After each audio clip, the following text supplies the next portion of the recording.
Hello people and welcome to the Counterfactual Stories YouTube channel. Today we will also continue to talk about the US politicians and their passion for chess, and today we will talk about Thomas Jefferson. Before we start, as always, don't forget to press subscribe button. Thomas Jefferson, born in 1743 and died in 1826. He was known chess player, considered chess one of his favorite games. Jefferson's memorandum book accounts with legal records and miscellany from 1767 until 1826 note his chess-related financial transactions.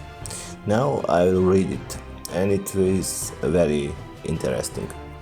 September 13, 1769. Quote, sent for chessboard and man. March 3rd, 1783. Paid for chessmen and 11 shillings 3 pence. March 4, 1783. Paid chessmen 7 shilling. May 31st, 1784. Paid Rivington for maps and books. L3 to 4 chessmen 20 shillings, and so on. Jefferson had an extreme hobby of collecting books. When the British burned the Library of Congress, Jefferson offered to sell his library as a replacement. Congress purchased his library, a total of 6,487 volumes, for around $24,000 in 1815. Among his collection were important chess books, including Analysis of the Game of Chess by François-André de Nicamphilidor, and books by Italian chess player and writer Gioacchino Greco, and chess master and pioneer of modern chess Philip Stama. Friends and family gave him chess sets, or he gave them chess sets as a present. In a letter dated October 30, 1786, Jefferson's grandson, Francis Epps VI, wrote to Jefferson, I must now thank you for your present of chess men. They were very handsome. I shall endeavor to recover what little knowledge I had of the game, which for want of practice I have almost forgot. Both adults and children played board games at Monticello, such as the game of the goose, which resembles Paresi and was invented in Italy in the 16th century. Jefferson taught his granddaughter, Ellen Wiles Randolph, to play. In the summer, the two would carry the chess sets outdoors and play under the trees on the west lawn. From the west lawn at Monticello, Jefferson, family and guests could walk up the stairs of the west portico to reach the parlor, one of 3 rooms in Monticello that were part of Jefferson's original plan for the home in 1769. The parlor was a public room designed for conversation, music, games, and reading. The room held folding tables for games, such as a chess set, and according to family tradition, was a gift from the French court to Jefferson. One set on display at Monticello is a set of 30 chessmen, circa 1770, maybe 1790 deep. France ivory, according to the family. Jefferson received this set as a gift from the French court when he was in Paris as American minister to France from 1785 until 1789. A second ivory set of barleycorn, design created between 1800, had one side stained red.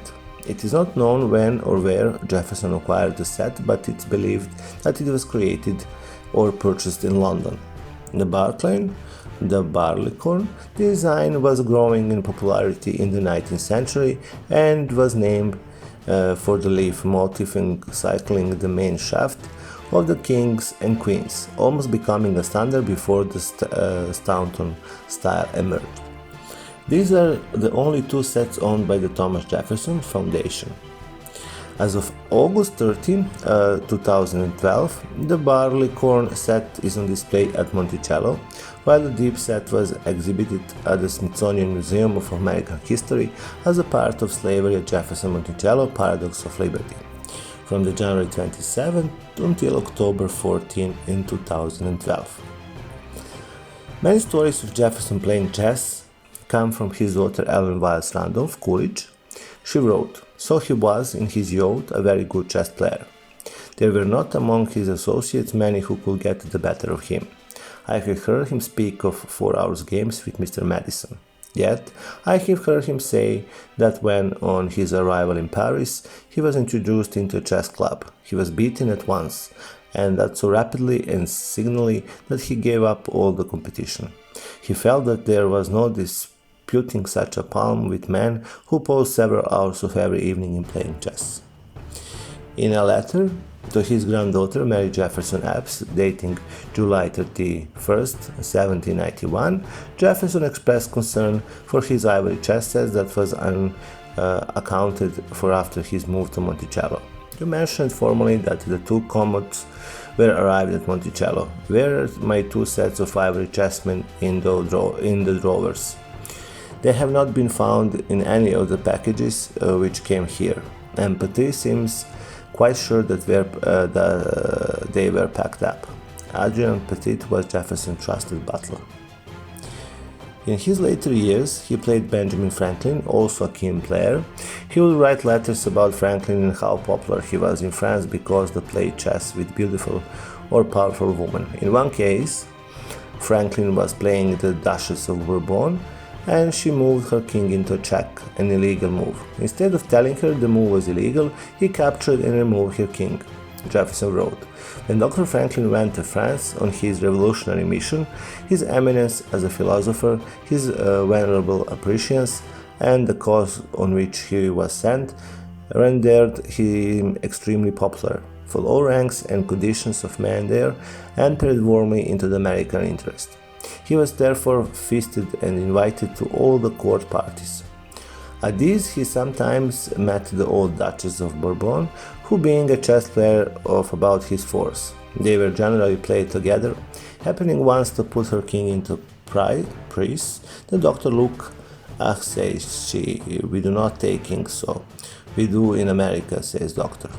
His vice president was Aaron Burr, another enthusiastic and strong chess player.